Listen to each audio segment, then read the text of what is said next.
রাঙানো 21শে ফেব্রুয়ারি, আমি কি ভুলিতে পারি। আমার ভাষা, আমার প্রকৃতি, আমার গর্ব।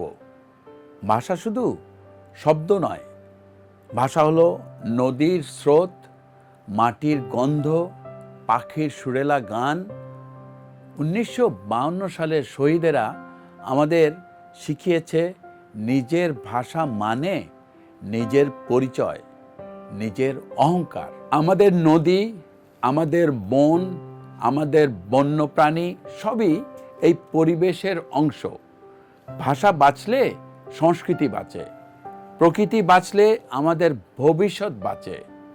এই 21শে ফেব্রুয়ারিতে আসুন অঙ্গীকার করি, ভাষাকে ভালোবাসবো, প্রকৃতি রক্ষা করব।